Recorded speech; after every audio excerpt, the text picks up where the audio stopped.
to be or not to be. In Shakespeare's Hamlet, we see the protagonist in this exceptionally famous monologue decide between two different options. He's weighing them up. And this metaphor between physically weighing two different things and thinking about two different options and deciding which is the best is a very important metaphor for the history of the Romance languages. It's widespread and adopted across all of them, at very least in the Western Romance languages. And that's what I want to talk about today.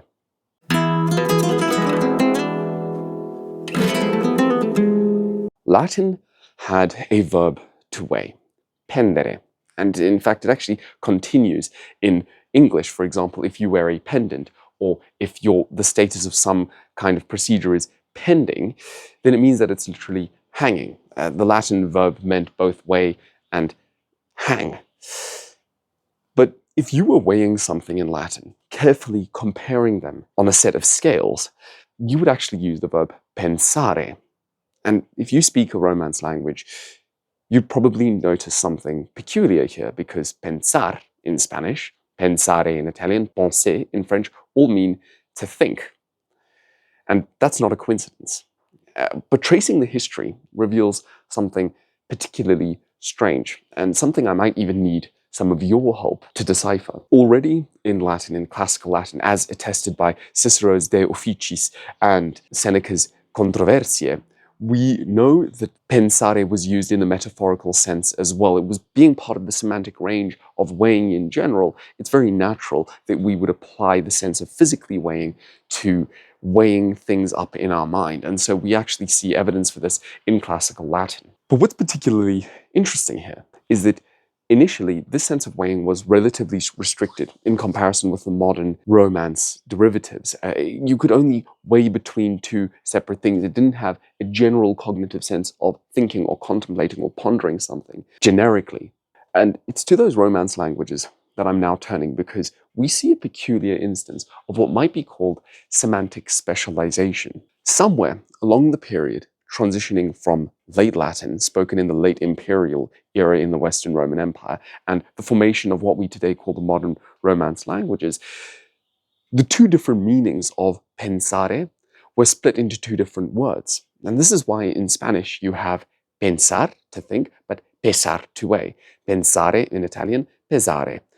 Penser in French, peser. Why and how does this show up?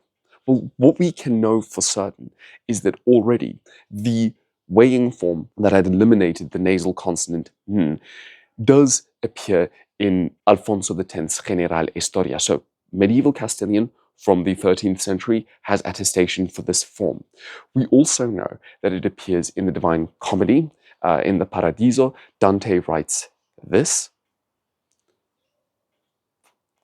And it also appears in early French medieval sources. But the one difficulty is that it seems to pop up almost out of nothing, out of nowhere. This strange transition from pensare to pesare, and the simultaneous preservation of the form with the nasal consonant. And I actually couldn't find anything attesting this gradual transition.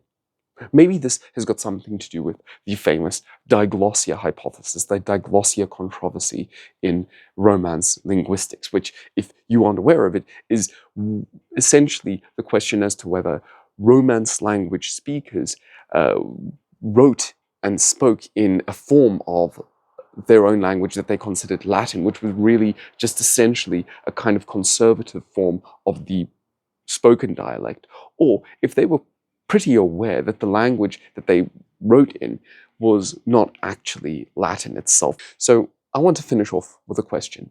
Do any of you know a little bit more about how exactly this disambiguation between the two meanings of the Latin pensare came about?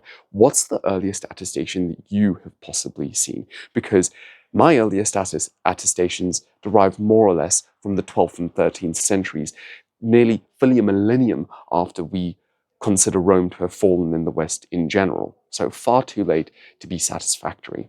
I'm hoping to hear from you in the comments below. If you found this video interesting, let me know in the comments below, and stick around for our next video. Thank you very much.